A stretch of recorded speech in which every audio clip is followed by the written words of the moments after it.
2012 YCS is, at the time that this will be uploaded, about 2 weeks from today. And with that, my friend Corey did a video of his impression of what things would be the most played and the most predictable decks that you're going to see, as well as a lot of the decks you're going to see at YCS Seattle. But the way to really look at it is, yes, of course, Windups, Geargias, Heroes, Dino Rabbits will be played a lot, and for good reasons. They do have a lot of success in the past two YCSs since the format's changed, and they're just really good decks, and they're really hard to overcome.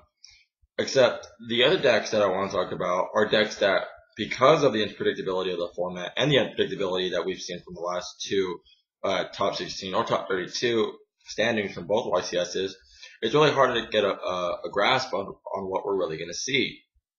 Of course, I'm just going to go through a really quick list. I got level 1, level 2, level 3. If you know what it means, level 1 is the most played out deck you're going to see. Level 2 is in the middle. Level 3 is probably the lower of the categories of the decks you're probably going to see.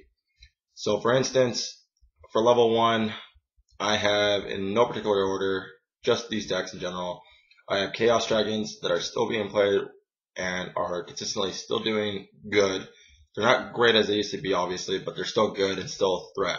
You got to know where the ins and outs of that deck play out, and you got to know if the player can consistently keep proper graveyard control as well as field presence, and make sure that his opponent doesn't have much in the way of stopping him. Geargias, nothing to say about Geargias. They've been a success ever since they came out. Dino Rabbits, even though they've slipped down, I was going to put them almost at the top level 2, but I still think the level 1, and the fact that it's still such a good deck, and if you can open up the nuts, then it's pretty much an unbeatable thing to pass by, and because they always maintain a strong field presence. Even if they don't have their Dino Rabbit credentials, they have Thunder Kings and things of that matter. That's hard to get past. Windups is Windups. It's amazing on how well the deck can just still dominate. Then you have Dark Worlds. Dark Worlds are just Dark Worlds. It's just a really, like, for me personally, it's a really bad deck to go up against just because they have consistent hand control and proper field control. Every draw that they get is always going to benefit them. It's always going to hurt you. Maybe if it was a mirror match, it'd be something different. But because a Dark World faces someone else, they can usually plus off whatever the opponent drops or draws. Heroes. I don't think that the Bubble Beat Hero version does well, but I think the Hero Stun version does well. And I do believe that that's the deck that you're primarily going to see do well. I'm sorry, I'm kicking and shaking the camera. I'm on a table.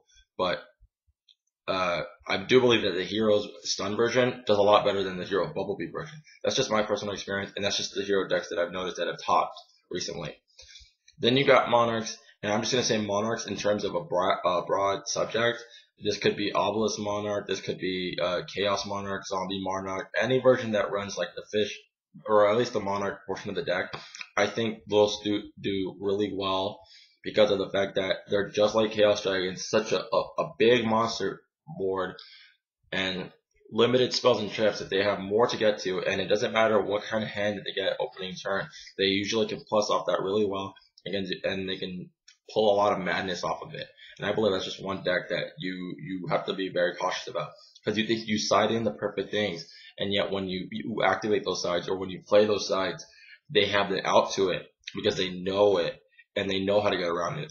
Oh, Skill Drive, that's fine. I'm just going to do this or that or this. I'm just going to put a beater on the field and I'm just going to ram you with it. I'm going to do this. I'm going to do that. They know how to get around these kind of situations. All right. Then I go to level 2. This is just, again, my personal opinion. If you think that some of these level 2s go to 1, that's fine. If you think a 1 is not supposed to be there, hey, you know what? This is YouTube. This is what happens. Level 1, again, level 2, and again, in no particular order, 6 AMs.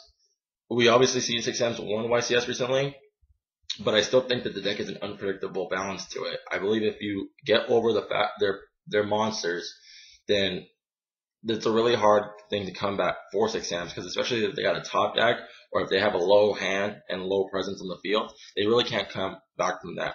Plus, it's kind of hard to get past some of the big monsters that are coming out. But I still do see 6 AMs, if they can control the field properly and make it hard for certain players, like hero players, to activate spells, then I think that they have a good matchup. Heretics just brings out big monsters, and you just gotta figure out the perfect side for it. Macro, goes, and stuff like that can kind of kill it. Insectors, Billy Brick did a good job with it at the last regionals, I believe, or at the last YCS, I think it was. So it's not completely dead, but it's not at the strongest point. So it's right there in the middle. It can still do damage with a proper player controlling the deck, but I don't think it's obviously it has its full potential. Zombie, I think I put Zombie as a broad, just for the fact that I think that zombies can do kind of okay, but I kind of see them in the same kind of category as Chaos, just the ins and outs to it. Zombies kind of died through macro and D5s, but I believe zombie players, a good zombie player can summon a big beat monster and stay with it. But I think a zombie deck is just really hard to control in this format. Psychics, don't need to really talk about that. Another deck that controls graveyard really well and knows what it wants. It knows where it wants its cards properly, and then makes the player think, which is one of the best things about the deck, is that it's a thinking deck. There's not a lot. It's not a big autopilot deck. It's a deck that requires you to actually put some mind and effort into it, and I think that's one of the great things about the deck. And then you have agents, which I'm guaranteeing it's gonna make, again, the top 16, only because agents have another, it's just like psychics, they have great field presence, hand presence, and graveyard presence, which a lot of decks really can't do. So if you can get all three of those kind of things going for an agent deck, then you're gonna have a very successful time at Seattle. And then I go to level 3. These are a lot of just rogue decks.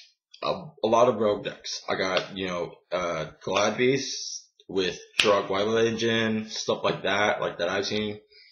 Maybe it can do well. Again, if you can get one play to go off and one tag to go off, then that may shift the duel in flavor with Glad Beast. Or you can have Glad Beast Heroes, which is an okay kind of a meta decision.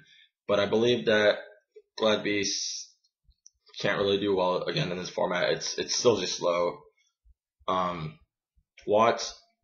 Alright, so you obviously know I play Watts, but I think the best thing about Watts is, in terms of this format, is if they can get a messenger, good back row, and one beat stick on the field, or one direct attack, it doesn't matter which of the three it is, then you can stay with that, because a lot of these decks now require big monsters to win. The only things that do kill are like Gen X Allied Birdmans, Wind Up Rats, and I don't remember the other one. I think it's the 11 beater from the Geargia clan. But things like those can still run over Watts.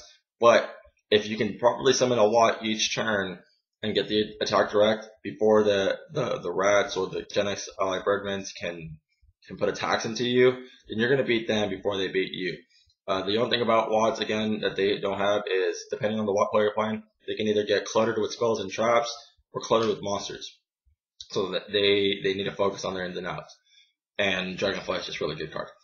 And then I categorize all three of these together because they're all stalls. It's Burn, Exodia, and Final Countdown. You're gonna see all three of these decks perform not well, but I think mediocrely well. Burn does the best out of the three. Exodia can kind of be stopped, and then Final Countdown can really be stopped. But then again, you can put Final Countdown with Burn, and basically they, for the most part, all have a similar stopping power and decree. But for Exodia, it's a lot of spells, and you gotta just stop the prevention of like library. If they play that style, library, all those other things. But those kind of decks, they'll be like really big rogue decks to try to stop. Then you got TG Stun, which I still think will be a really good deck to be played. It might come out of nowhere and do really well, or it just might not do really well, just because people side decrees, or the monsters that they're going up against are just way too big, and they can kind of stomp over some of the normal summons, some of the standard beat sticks of the deck. So I don't think that TG Stun can do fairly well, but I still think with the right trainer, not trainer was Pokemon, with the right duelist behind it, it can do really well, and it could surprise us. And I think out of the level 3, TG Stun is still probably the best out of it. And then I have Infernities as my last of level 3. I think Infernities are coming back in a quiet way. I do think they'll get one top before this format changes, and I don't know how, because I personally don't know how the deck runs, and I think I just forgot a deck, then I need to go back to level 2. But I don't know how the deck personally runs. I just know that obviously it's no hand, and it has a big graveyard presence. Again, probably the best graveyard presence out of level 3, if I have to say so myself. But it has just a good graveyard presence, good effects on the monsters that if they properly go off right, then it causes problems for your opponent. Again, the only thing though is, can the deck top deck? I've seen that it has on several occasions, but not at all times. So that's my only thing about it. I never like wasting hand, but I think Infernities are probably the best out of the level 3 decks. Level 2, I missed one. I don't know why I did. It's the Atlanteans deck. Okay, I don't know a lot about it. I'm straight up honest, I don't know a lot about it. From what I remember correctly hearing, and I apologize if I get the playstyle wrong, I believe it's recycling plus popping off. If I remember correctly, I'm probably wrong, but I think it was like popping off monsters or spells and traps on the field at the same time they recycle. If that's the way it plays, that's a dangerous combination that you really have to kind of to be worried about. And if it does do those kind of things, it kind of in a sense reminds me of Six Sams. Just if it's that same style, it kind of reminds me of Six Sams. It just seems a little bit more powerful and a little bit more consistent in terms of the draws. If that's the way it is, then that's a really good deck to be worried about. Macros can stop the deck, D5s can stop the deck, but you obviously have to go into game 2 for that, unless you already main deck those cards. So you probably have to lose game 1 and then see if you can go into your into your side deck and see if you can properly combat that kind of deck. So again, those were the decks that I felt were going to be probably the most consistent, if not still running into those kind of decks at Seattle. If I missed a deck that you're going to run or you want me to cover a little bit or touch upon, leave me a comment down below. I might have missed a couple of decks. I know I did, like Flamvels and White Swords and things of that matter. If you truly want me to go into depth about them, leave me something down below. I'll touch upon those decks. I'll do it probably next Friday and say, hey, this is an update of some of the decks that, yada yada I missed. But if you want to see that, leave me a comment down below and then check up on next Friday and I'll have something for you.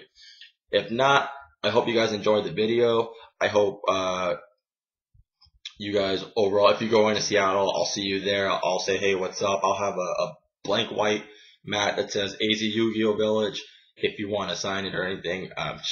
But stuff of that matter, I'm going to have my opponent sign each time I play against somebody.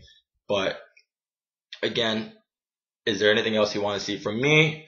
Let me know. And if not, I'll catch you later. Thanks.